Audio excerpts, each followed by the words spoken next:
art of war, as they say. You need to know your enemy.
Hello. Wow. Hello, Shireen. How are you? I am good. I got taken aback being busy with work. I can So imagine.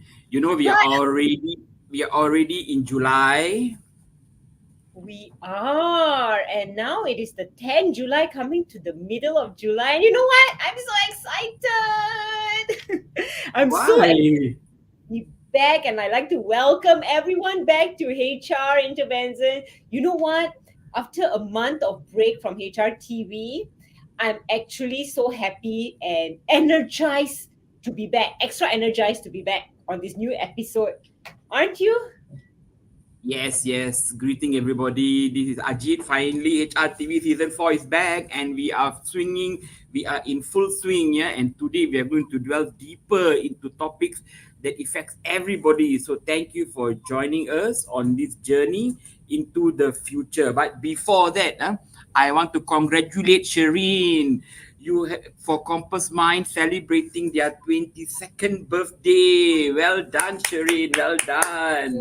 Sing So how happy does it feel? birthday to us. Yes. 22 is actually considered matured already, very old already. Are you calling me So old? for an organization. Oh, for an organizer. I thought you're calling me old. I suddenly felt offended. Oh, you don't Like, look a day you don't look a day older than 20. oh, that's so sweet of you. Yeah, I couldn't believe it. I suddenly started getting congratulations on your 22nd year. Congratulations on your 22nd year. Because sometimes you're so busy, right? You actually forget that, you know, you are 22 years old. I mean, True, not that true, I'm true. So also share guys. your secret. What brought you to become 22 years All started with the word passion. passion? From passion, Fantastic. it just moved on. Yeah, I mean, there's so many guys out there who's been so supportive, including you, Ajit, and I'm really so grateful. And it's because of all those clients, friends, family, friends who have become family, colleagues, support, partners, everyone that made it happen to the 22nd year. So, well, thank you, Andreas. Thanks for also joining us. Hi, Ayu. Lovely having you. Wow, we have two. Oh no. Okay. Yeah. All right. And hi, Audrey. So anyway, let's get back to the topic. Speaking about, you Yes. said journey into the future just now, Ajit. So speaking of the future, that's exactly where we're heading in this episode, actually. So guys, brace yourself because we're about to dive real deep into the ever evolving world of, guess what? The future of work. Before we dive deeper into the hottest topic in HR, because a lot of people are talking about it with another incredible speaker that we have, Ajay, would you like to introduce a little bit about our show, especially to the new Sure, faces who are sure. tuning in today? Yes. Yeah. The organization that is 22 years old, okay, buck up everybody. And for those who have just tuned in for the first time, let me share a little bit about the show. Hashtag HR Intervents, commonly known as hashtag HRTV, is an online talk show presented by Compass Mind Asia in bracket 22 years of existence, and a renowned corporate training provider. In our previous episodes, we have engaged in various discussions with HR experts covering a range of topics related to HR and career development. Okay, in the past, we have dwelled in fantastic topics such as performance management, burnout among employees, and a lot, many more topics. In case you have missed out any of these topics, and you are wondering how to catch up on them or where do you go and watch them, you can see them or watch them on Shireen's YouTube channel. It's 𝗪𝘂𝗃𝗃 to watch. It's called 𝗪𝘂𝗃𝗃. So you can go and watch this there. And we are showing the ticket now at the very bottom. So please, if you have missed any, please go and watch it. And again, Yay! congratulations on being 22 years. Thank you, Ajit. Thank you. In fact, I was just thinking back the other day. Remember our introduction session about the one thing that others can remember you for. Yes. I had nothing much to say because that 22 years didn't come to my mind at that time. You should have said this. Yeah, now you should remember about these 22 years. It's not a small number. It's not a small thing, okay? I know, big thing. Anyway, Yep. now before you guys, our audience, wonder if you're in the right place or not, at the right time or not, I want to assure you, yes, you are definitely at the right place at the right time, because this show is tailored for everyone. Whether you're rocking the managing director's hat, or you're the C-suite, or you're steering the ship as a business owner like many of you are, or just embarking on a journey of job hunting as a fresh graduate, this is a show definitely for you, because we got so many experts sharing knowledge that you can learn from. And not forgetting a special shout out to all our HR and L&D comrades. You are definitely in for a treat for every HR intervention show. As always, we would love to know who is here with us today. So don't forget, drop us a hello, type hello, or give us an emoji, a heart shape, a smiley face, a thumbs up, and let's interact. So let us know Yes. who you are and where you're from, because Ajit, we've had audiences from various parts of the world, like we had US, Australia, where else? Vietnam, Indonesia, Indonesia, Pakistan, and Pakistan. and so many others. So let us know who you are and where you're tuning in from, and we would like to say hello to you back. Yes. Over to you, Yes. Ajit. We have Nurul Hanis saying hello. Hi.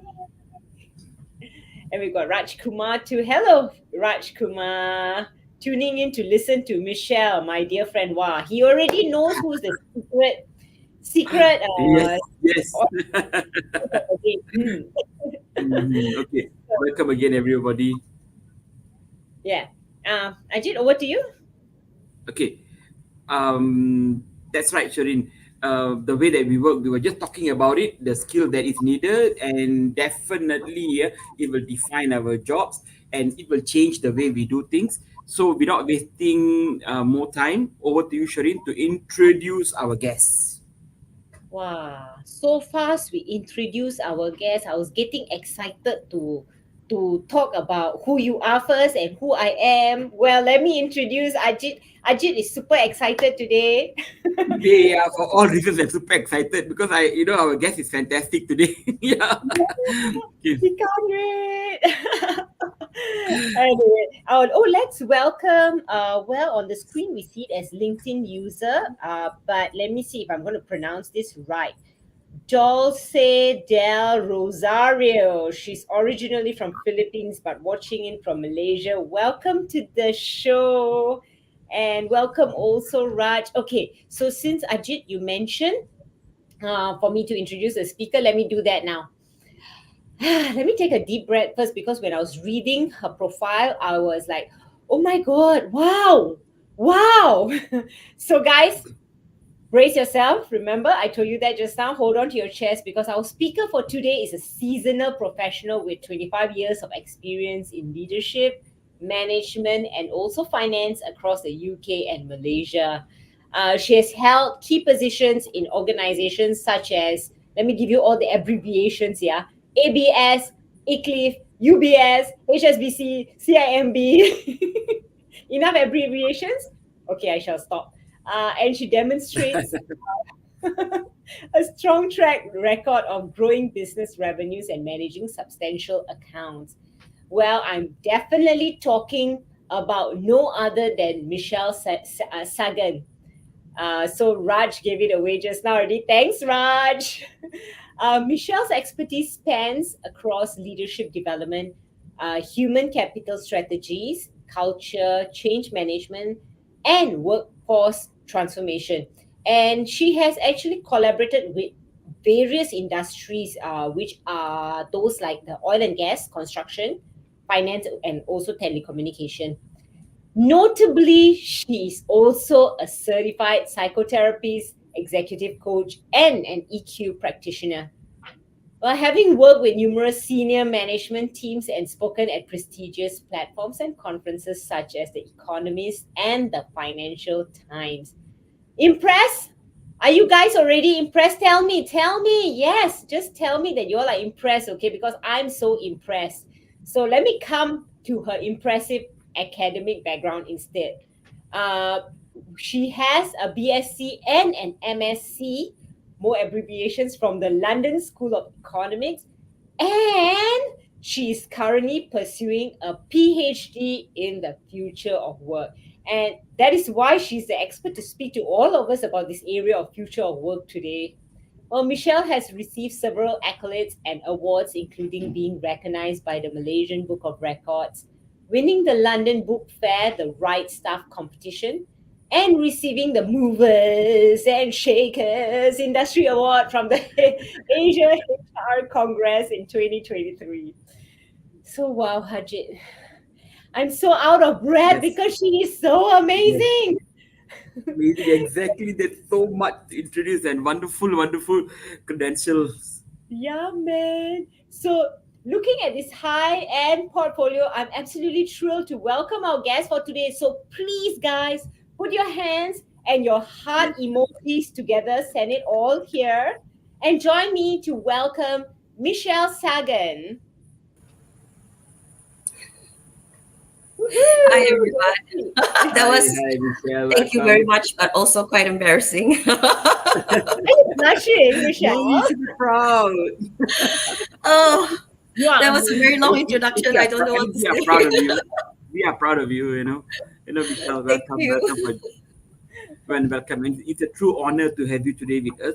From our many, many guests, I think you're one of the outstanding ones.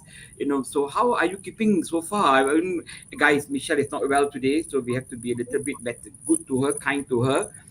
So you feeling better? Any better, Michele, now?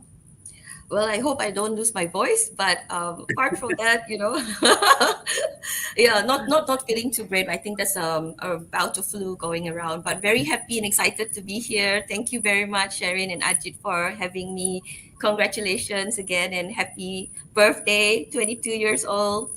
You don't look a day past 20, like Ajit said. And Ajit, after this, we can catch some hot lemon tea together because we're both Yes, sick. yes. Did you get your hot lemon tea already? I have it here. Hot lemon. Fantastic, fantastic. That will help. Awesome. Okay, After Yeah. Michele, this, maybe we start on. We start on a little slow. Maybe a yeah. little eager to know a little bit about you, apart of whatever Shireen has introduced. Maybe you can share something vital about you, something interesting about you that that was not covered by Shireen earlier. Anything interesting, any new projects or new hobbies that you're working on. Oh yeah, definitely. So I think maybe just a little bit of background about me. So just like Shireen, I think why I do what I do today, especially in the area of future of work, is because of that sense of passion, which I also call a sense of purpose, right? So having that very clear purpose. So I started off, like you said, with the all the acronyms, right?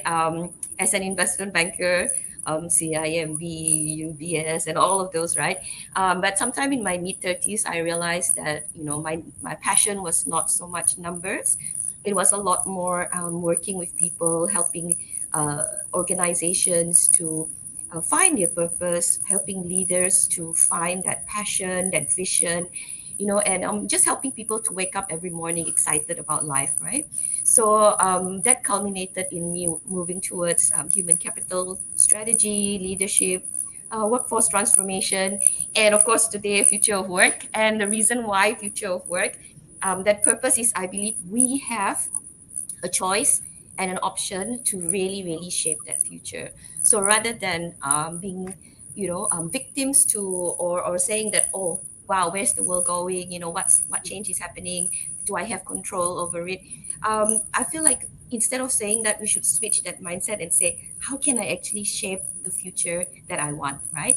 Whether it's professionally or personally. So for me, moving into the future workspace was very natural, and I'm excited to share that my new project is, the book that I'm writing is called Future Shaping, and it's all about helping organizations and people to shape that future that they want. Fantastic. That sounds so awesome. And then like you got your hands really full with a lot of things. Yes, Okay, quite a bit. once you yeah, that's quite a bit. Yeah, once the book is ready, do share with us. I will be thrilled to read it actually. No, okay. Yeah. And I'll be Okay. thrilled to help you sell it too, because I'm sure it's going to be a really good one. Hopefully. Me and my selling, right? I sell everything and anything that walks, breathes, talks, grows. Okay. Fantastic. Yes. Keep selling, make more money. Okay, Shereen. Okay, thanks, Michelle. Thanks for sharing, and well said. The way to forward to work. Okay, so today on our show, we are going to uncover groundbreaking trends and reshaping ways of working. We are going to explore the impact of digitalization, and we also will crack open codes of how technology have changed trends to create brand new ways of working landscapes. But not changing doesn't just happen in technology; it also happens in people. So we are also going to look and dwell into workforce transformation.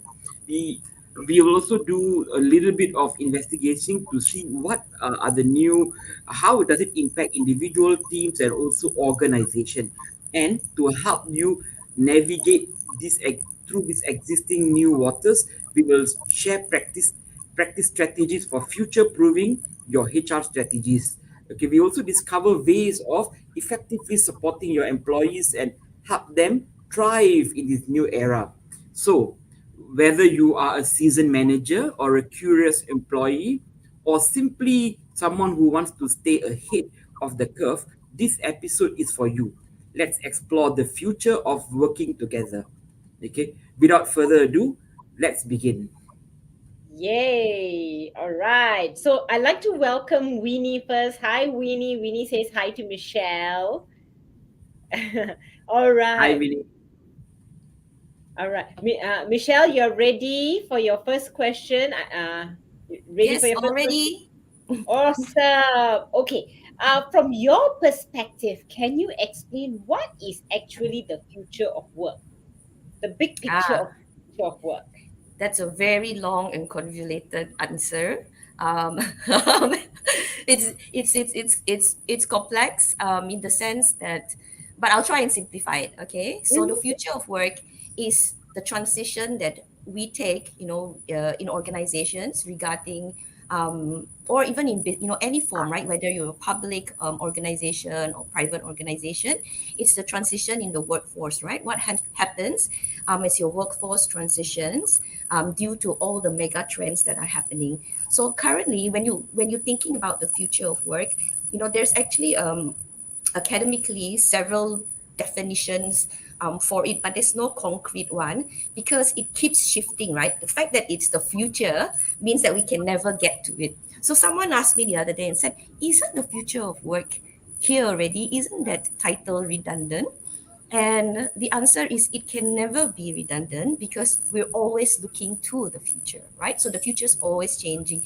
So we'll never be able to step into the future because the minute we step into it, something changes and it evolves, right? But I would say currently, when we think about the future of work, there are three different W's that are being impacted. Number one is the work that you're doing, right? In the sense that is the work being done by human beings? Is it being done by AI? You know, adopting technology means a lot of the work has been automized, digitized, right? So the first W will be the work that's being done, right? The second W, where you see a lot of transformation, is your workforce, right? So you're looking at permanent workers or employees potentially being replaced by gig and contract workers, right? So especially during the pandemic, we saw a lot of people going on to work with Grab, right? We see people going on to work with Upwork, Fiverr, even LinkedIn has a gig platform now, right? So we're seeing that happening. So your contract workers or your gig workers replacing a lot of permanent staff, right? And the third W after workforce is workplace, right? So remote hybrid work is very much still in place today, right? I know a lot of organizations, including my own PwC, where we still practice that. And very much, I would say that the traditional workplaces, I know a lot of companies have already encouraged or urged their employees back to work, right? Back into the office, right? Trying to coach them back into the office. But a lot of companies are also still pulling back and not doing that. So the traditional office space, how will that impact collaboration, conversations, communications, right? When you're not in the office and you're not, like, for example, having conversations in the hallway or by the water cooler, right? So your workplace has shifted the way we work together as well. So that's mainly the three W's of the future of work right now, if we're thinking of it right now.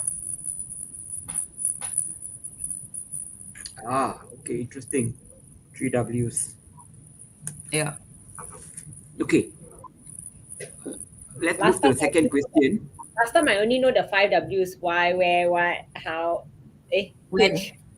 When. Yeah. So the future of work, these three W's: work, or who does the work, what work is being done, right?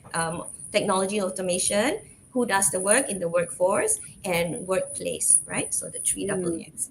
Yeah. Nice. But the more important question, I think, than what is the future of work is what's driving the future of work, right? The key mega trends, and that's really, I think, the most critical question. Okay, good, very good start. Okay, let me bring you to the second question. What are the minor and major changes you notice have happened and would happen in the future workforce? Okay, yeah. So very much like I mentioned to you earlier, right? There's quite a lot of transitions happening, transformation happening.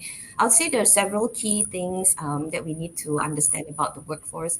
And first of all, is the fact that the workforce today is not the same as before, right? Because like I mentioned, the mix, right, the composition of it has changed. So you're looking at having more gig workers, more contract workers.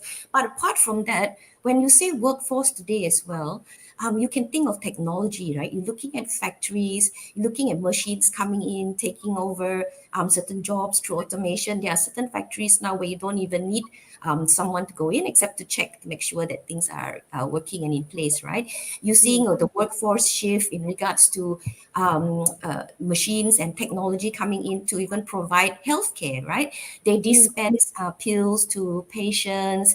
They even provide compassionate care, right? Which brings up the question: what then happens, or what then happens to nurses? What then happens to doctors if you have, for example, technology able to do surgeries on the brain, right? So which is very much happening now because they're so much more precise, right?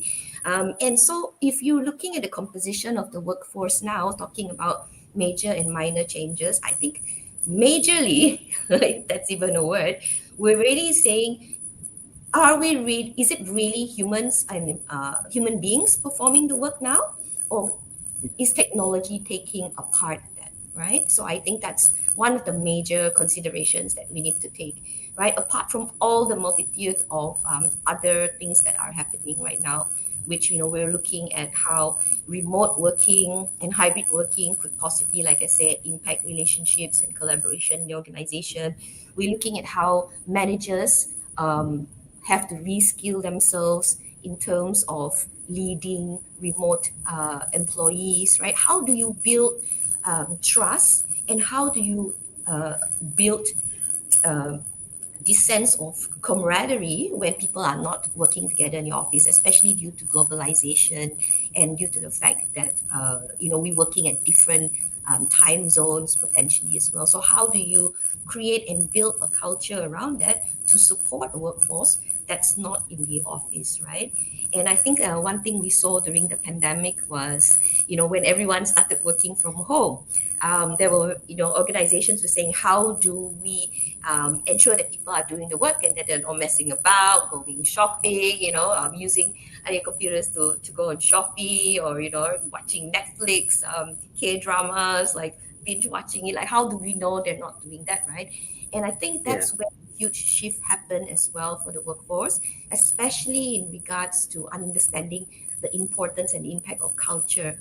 So trust, right? When you can no longer micromanage, trust becomes the most important currency in an organization. And building that trust and creating a culture of trust is going to be absolutely critical, right? So even now, I think when you're looking at organizations encouraging their people to come back to the office, right? And they're saying, you know what, hybrid work doesn't work, remote work doesn't work. I don't know if that's an accurate way of defining the challenge, right? It's probably not the fact that remote work doesn't work for you, because research shows that people can be very, very productive working from home, especially if you're in the service line, right? You can focus, there's not a lot of distraction.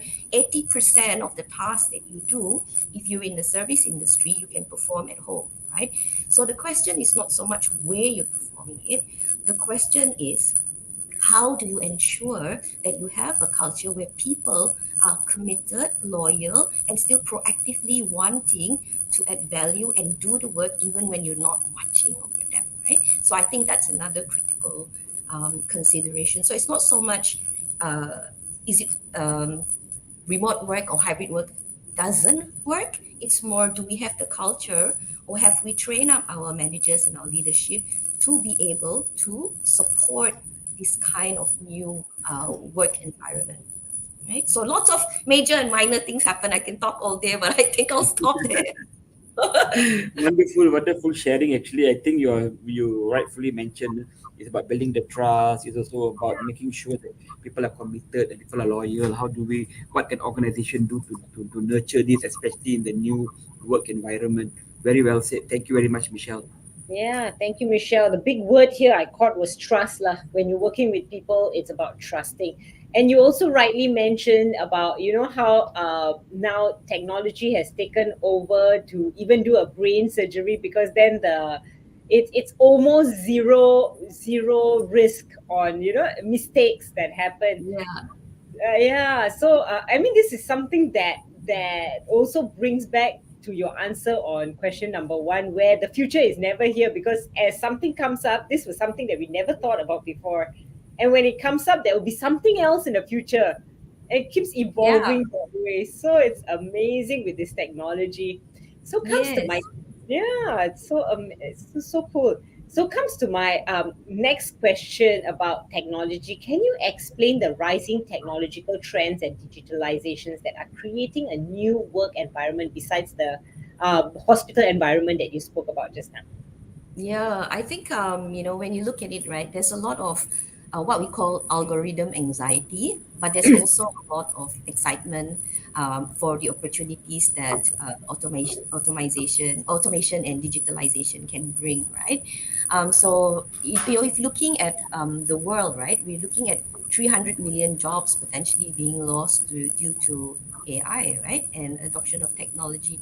But at the same time, we also see a net growth in number of jobs, right? So even though there's jobs displacement, but there's also more jobs out there for people to upskill and reskill themselves to take, right, and to adopt. So I think that's the very key point here, is that technology will displace certain jobs, but we need to upskill and reskill our people in the right direction to be able to use the technology, manage the technology, and bring human skills that machines cannot bring to the table to the job, right?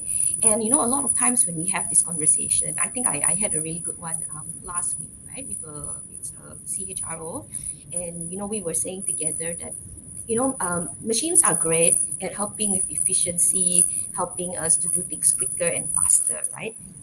But one thing that they're not very good at is the exceptions, the problem solving, right?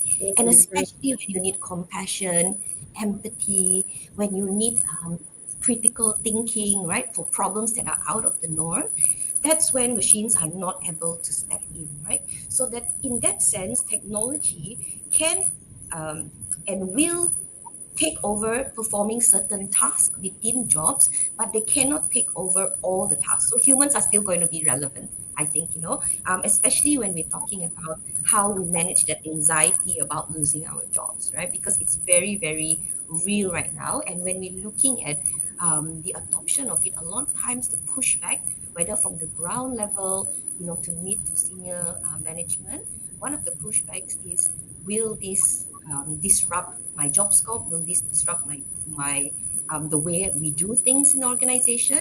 So a lot of the question then is, how do we redesign and redefine work when we adopt technology? All right. When you brought the fact up that machines do not have compassion, empathy, and problem-solving skills, just brought me back to one of my clients who was telling me, my boss doesn't have these skills. I'm like, oh my God, he's a machine. Humans don't have these skills either sometimes. So I know. yeah, and that's the whole reason why. Thank you for bringing up that, Shereen. You know why? Because the whole reason why we need to ensure that we reskill and upskill, especially our leadership or the boss in this sense, is because if you can perform exactly the same things as a machine, you're going to be irrelevant. The machine can take over your work. Managers manage tasks.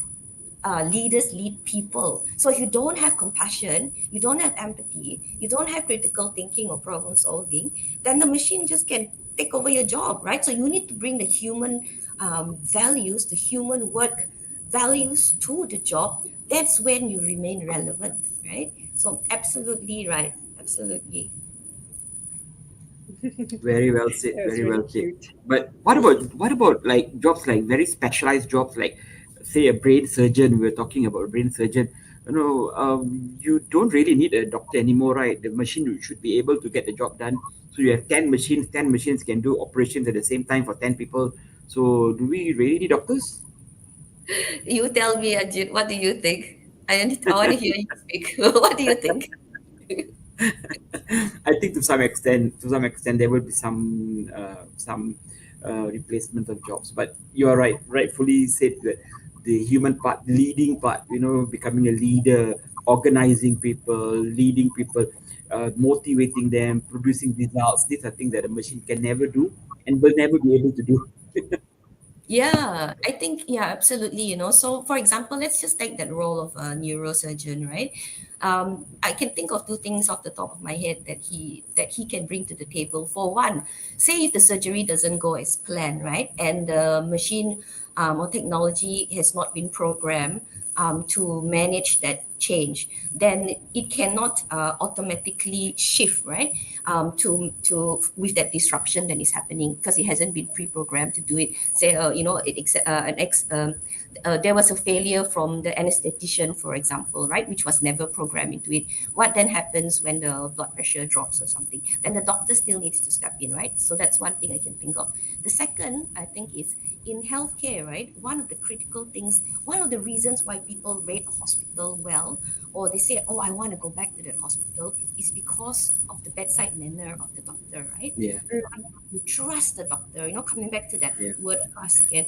The fact that you want to be, you feel safe in their hands, right?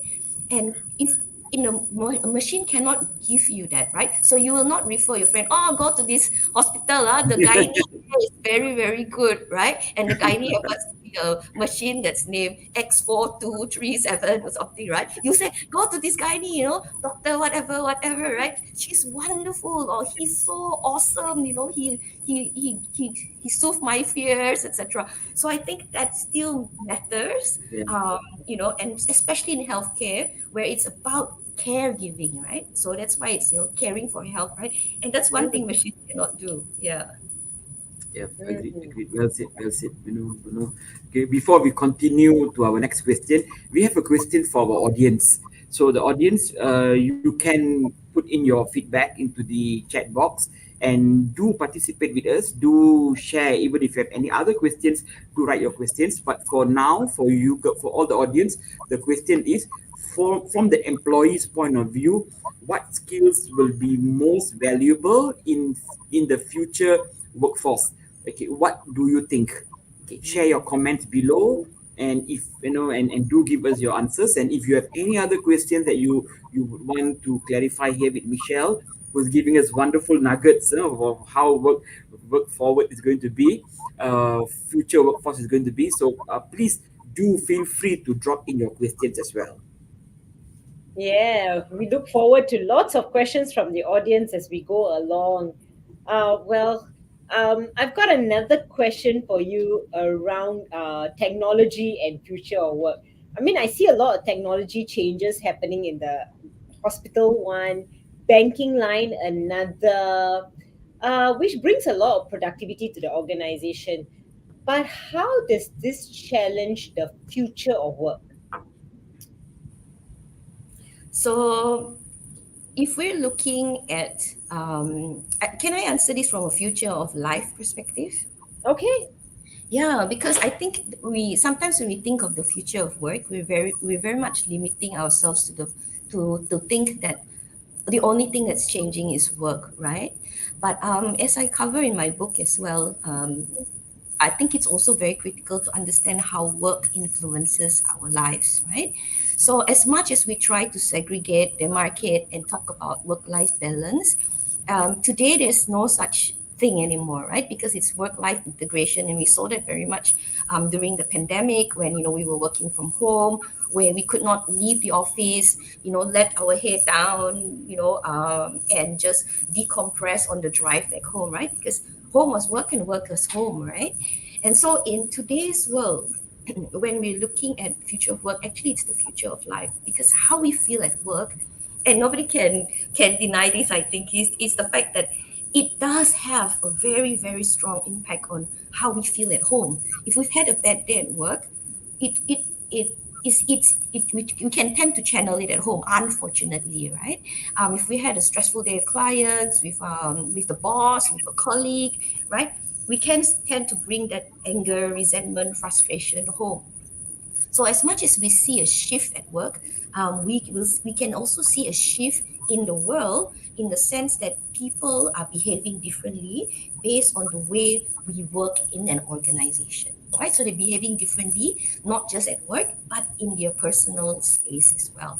So one thing that I speak about in my book as well is disconnect, right?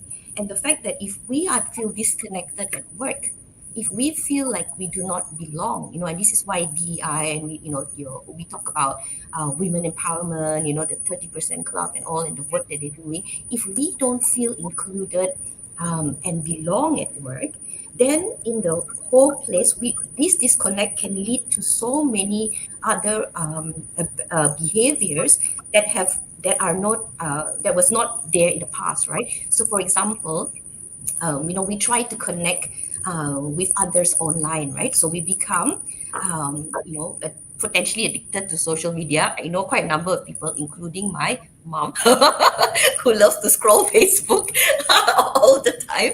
So, but we see that I make it as a joke, but it's real, right? Social media addiction is real, and it's happening across generations in many countries, right? And the fact that we are on it can create a lot of psychological issues, right? So for one thing, we may be close and connected to people who are far away from us around the world because we can keep up with your profile, but we may start to distance ourselves with people who are close to us. Have you seen families go out and they're all scrolling their phone and they're not even talking to you? It's like they're Very talking common. on the phone. Yeah. So that this sense of disconnect at work can also, when that loneliness that you feel at home. So in Japan, for example, a guy marries a hologram or an avatar, right? What does that mean, right? What does it mean that he needs to find a connection with technology instead with another human being? In China, girls are falling in love with AI boyfriends, right? Because they're supposed to be better than real boys, right? What does that say about disconnect, right? So this sense of disconnect permeates every part of our life. So we have to ask, the fact that there's disconnect at work, how does that influence and impact us at home, in our very homes, right? When children are not talking to parents and they're all on their phones, etc. Interesting thing you brought up, this one a bit deviating, girls in China falling in love with AI. So if they are married, is that cheating? You tell me. I really don't know. It's a confusing question. Let's ask the audience. Is that called cheating? Is it cheating, guys? Well, if you're married and you're having a relationship with an AI, is that considered cheating? That would be a good question to find an answer, actually. What do you think, Michelle? Ajit smiling away, No comments. A cheat is a cheat. I think, I'm a bit old school. yeah, I think any behavior that that takes you away from what that you are ashamed of, something you would hide, something that you're afraid to show your partner, can be considered as cheating, right? Whether if it's with a human being or with a technology, and it comes in various forms, right?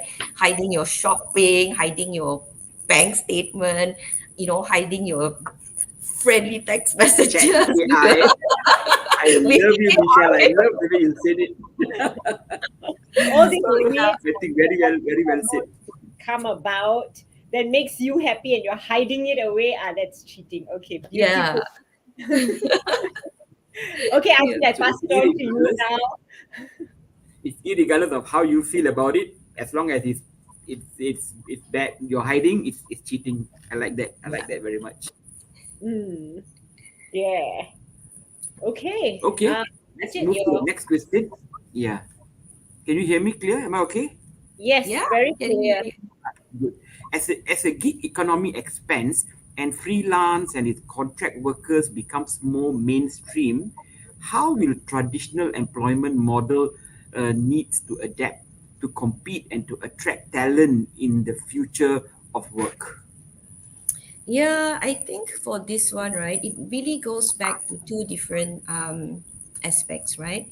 It goes back to your employee industrial relations sort of perspective, and it also goes to the psychological contract, right? So I think in regards to the first one, it's about ensuring that even if you have gig or contract workers, that you are protecting them in some form or way, right? So even though they may not be full-time with you, that how do you, they actually then fall potentially under a vulnerable community, in the sense that they may not have insurance, medical care, access to life insurance also, so how do we still ensure that even when we're hiring gig workers, that we're protecting them, right? And I think the second one, the psychological contract as well, that matters as well. Sorry, 1 second. Oh, poor girl. Yeah, so the psychological contract shifts in the sense that usually when you join an organization, you feel like you're part of the organization, right? Coming back to that belonging, that sense of belonging. So when you then become a part-time worker for the organization, how does that shift the way you react to your organization, right? To the company now. Does the loyalty still exist? Is the organization loyal to you? Are you loyal to it? What kind of psychological behaviors would shift, right? And also in relationship to your colleagues, to your boss, right? To the work that you do you still feel like you're making impact, adding value when you feel like you're not really a full-time employee?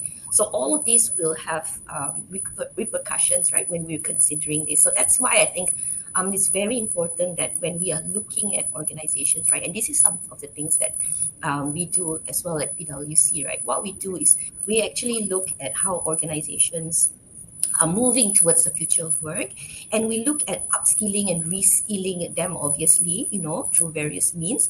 But we also look at we also think and look at designing new job scopes, new structures, new roles, new operating models to support this shift, right? Whether it's the adoption of technology, whether it's through ensuring that job is redesigned correctly for all the transformation, and the department I'm in, obviously, does very much that, because we call workforce transformation. So we look at transformation across a very wide lens, right? Through a very wide lens. Everything from culture transformation to leadership to change management, to support technology transformation, a whole variety of things, right? Reskilling, upskilling. And I think, the one interesting nugget that we found recently through our hopes and fears survey, which is a report that comes out from PwC on what are the hopes and fears of the workforce, is that people, in regards to the psychological contract, right, employees or people around the world may feel like they're not getting what they need from work. Because research shows, or the data shows us, that in the next 12 months, more than 60% of people said that they are potentially going to change the jobs. Whether they change it or not is a different matter, right? But what they report in the data is that they intend to possibly move jobs. So what does that say, right? That says that, is it the fact that the organization is not giving them enough of what they want? Or does it mean that they're looking for something out there? Or what is the missing link, right? And that's, I think, the critical thing that we need to do as HR professionals to ensure that we have workforce sustainability and resilience in place. That's a very interesting. very interesting and very detailed explanation. I have always been wondering how this whole gig economy is going to change the workforce. Yeah. And we have some questions from the audience, actually. One of it is, Michelle, can you help me pronounce this? Antoine, right? Antoine. Oh, Antoine. Yes. Antoine. Okay. Yes, I knew you will know it. He asked, how do you foresee the future for the F&B industry?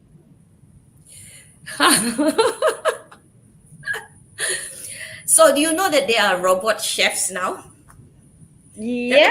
Actually, like robot. I mean, not just your little machine at home that you can buy for a lot of money, right? I can't remember what it's called. Lots of people have been buying it, but they're literally like robot chefs that cook in the kitchen and stuff like that. And I think the question then becomes like, how do you stay relevant as a chef? I guess it comes back to the other human value or human skill that we haven't yet talked about, right? Which is creativity. How do you continue to innovate new recipes, new products, which isn't out there yet? And of course, I think technology, maybe you won't understand the human palate as much as another human being would, right? So in that sense, I guess, in the sense of innovating and innovation, other ways, I guess, through selling online, I think even through the pandemic, we saw that before people used to go out and eat at restaurants, but nowadays there's much more delivery. I mean, you see people going out, but it's so convenient to just buy food home, right? And continue binge watching watching your Korean drama. So it's nowadays I think the fact that tech is there, the digital opportunities to purchase great food from great restaurants and eat it in the comfort of your home, that's going to impact it as well. Yeah. Yeah, that's the shift in F&B. All right, But then I was very amazed to see the waiter robots, running around the restaurant bringing the food. I was like, Yeah. wow. And now they have chefs. Oh my God, I can imagine what next. the first Ah. time I saw this waiters delivering the robot waiters, I said, "Oh my God, there's going to be an accident here!" And I'm looking at it like, "Hey, so smart!" Because Yeah. they're all around not to knock into any tables and to avoid people. And Yeah. They call it anti-collusion systems. So it will not collide wow, into Wow, people. it's just like those self-driving cars, right? They have that radar Correct. around them. yeah. Correct. Oh my Self-driven God, cars. I saw it in US and I just stood at the traffic light there and I had to see how the traffic light turns green and how the car's going to go. I was so amazed. It's wow, that's the future. Yes. That is And soon there'll already be happened. That is not flying just cars. flying cars. That's probably the future. So we don't know what's coming up next and next They and have next. flying cars already, right? They have them, but they're just not regulated, so it's difficult to Yeah. use them when they're not regulated. Correct. Can fly, hover in front of someone's window, have a peek in. It's like the drones, right? Drone technology. At first, they didn't know how to regulate it and there was so much privacy issues, right? So the same thing Yeah. now. So you need to have a license to have a drone. I wonder how the flying cars, how the road structure is going to be. How's the now you use indicator as a communication that you're changing lanes. How is it Yeah, going to be up in the sky? yeah. So it's pretty interesting to think about. But yeah, it's coming. It's coming. All right, Michelle. I just want Before to that, ask. Shireen, we have a comment saying, "Hello, Shireen, Ajit, Michelle, glad to be here. Greeting from Penang, James." Oh, he's in Penang today, having Hi, char kway James. teow. Oh, nice. With duck egg. Hi, James. Thanks for dropping by. Michelle, so there was a research, right? 2024 Work Monitor research in Malaysia found that 2 in 5 Malaysian workers, that's about roughly 40%, are willing to change their profession if forced to return to a traditional office setting full time, coming back to work full time. This shows how crucial workforce transformation is to employees. How can HR balance the need for flexibility with the potential benefits of in office collaboration, especially for those industries where they really need the workforce to be actually in this?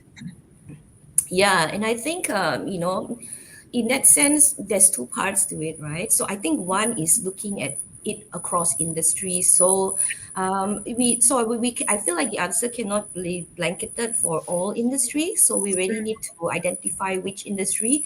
So in certain industries, say where the workforce is required.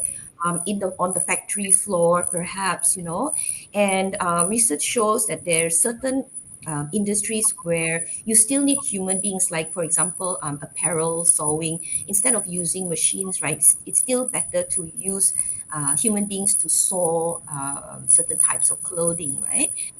So depending on the industry, I think certain industries in manufacturing, you definitely still need people on the floor, or you have machines take it over, right?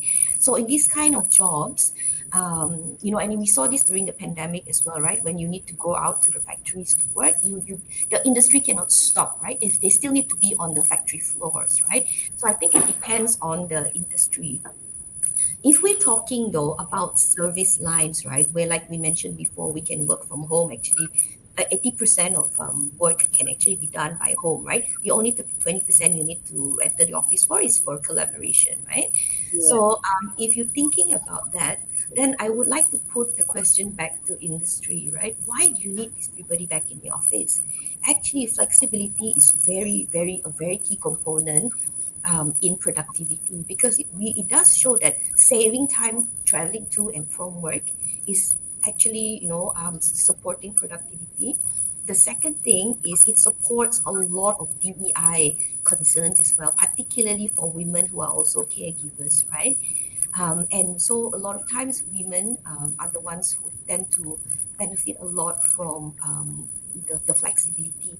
And it's only fair and right and just for us to find ways to ensure that we protect, different categories of our workforce, right?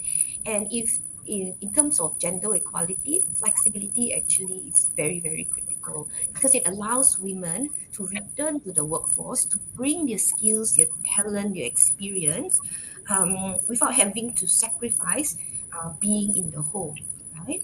And there's, and we saw during the pandemic, right? Women could work, and of course, men as well, right, Ajit? I'm sure, you know this just as well, from the home as you could in the office, right?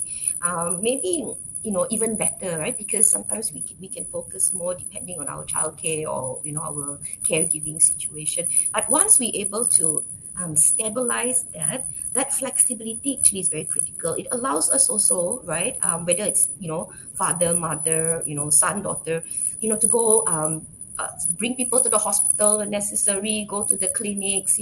It's also supportive in that sense. So we're looking actually at asynchronous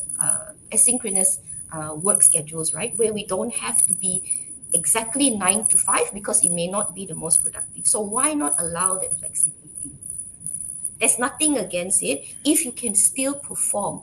And that's why I think the measures we use in HR are critical. If we're only measuring for productivity, then perhaps that's not the way to go anymore, right? The future of work is measuring for impact, measuring for value. And that's what we need to start thinking about. Because if it's just productivity, then it might just be 9 to 5 or 9 to 8 or 9 to 12. Or when I was an investment banker, 9 to 1 a.m. in the morning, right? But if we're measuring for value, that's a whole different ball game altogether. And in that sense, it supports the productive from anywhere value and culture. Yeah. Interesting. I think time it's such a wonderful discussion going on.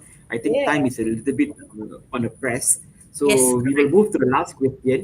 We want to hear a little bit about this before we do the wrap up. Okay.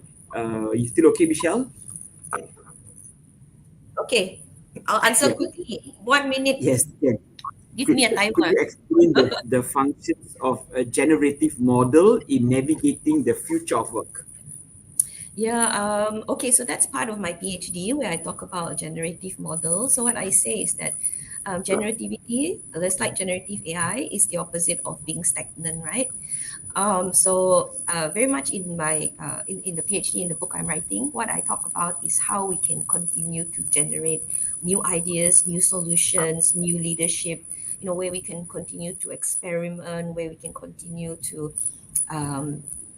collaborate. Really it's about generating, right? So the future of work, like I said, because it continuously evolves and we will be living in a world that's very, very complex or very, very much a VUCA environment. It's about how do we generate and continue to regenerate in order to deliver solutions for this complex and changing environment. So that's in a nutshell what the generative model is. But if you want to know more, please read my book and come contact me or talk to me, give me a ping or LinkedIn. Do we call it a ping anymore? Oh God, I'm old. You slide into my DMs. That's what they call it, right? Slide into my DMs. DM me. Michelle, when is your book estimated to come out? I would say it depends on the publisher. So it depends on the publisher. So I'm waiting for that news.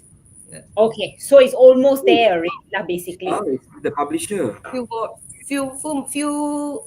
I think not almost there because there's lots of things to do. There'll be lots of different processes in place, but we'll see how it goes. So fingers crossed. So guys, it will be out soon, I'm sure. So stay in touch. Connect with Michelle on her LinkedIn because you will want to know the minute it is out. You will definitely want to get hold of the book. Definitely a copy of the book. Yeah. Exactly. Ajit. I'm looking forward. Yeah. Okay, we have a little few more minutes. Let us move to the closing. Michelle, you are done for the day. Thank you so much, Michelle. It's been great. You know, we have approached the end of the session, so you can continue sipping your honey lemon. As we would like to thank Michelle for such an insightful session, and most of all, to have this serious discussion with us today. Before we end, are there any ways that we or the audience could reach out to you, or in the future, if they have any questions or when they want to buy your book or anything about your book, is there any way that they could reach out to you? Yes, please connect with me on LinkedIn. I'm on LinkedIn as my name, Michele Sagan. Only one L, please. Thank you very much. Connect with me there, or you can go to my website as well, and that's www.michellesagan.com. So, yeah, and then just drop me a message. I look forward to hearing from all of you. Thanks again. Thanks again, Thank Michelle. you so much, Sharon and Ajit, for having me. Yeah, time passes so fast, you know. And again, we thank you very much for joining us, Michelle. You know, guys, if from the audience, if any of you are HR and L&D manager and planning to run your trainings, drop me an email or any enquiries at training@compassmind.com, or you can ping me or DM me on LinkedIn. Michelle following you. And lastly, a huge thank you to Michelle. Of course, thanks for joining us. Although you are not well, you could have taken an MC, but you're so committed. Thank you for that. And thank you to our audience for joining us on this journey into the future. Until next time, keep exploring, keep learning, and keep sharing, shaping the future of work. We look forward to seeing you all once again in our next episode. Thanks for watching HR Intervention. Remember, serious discussions only. Bye.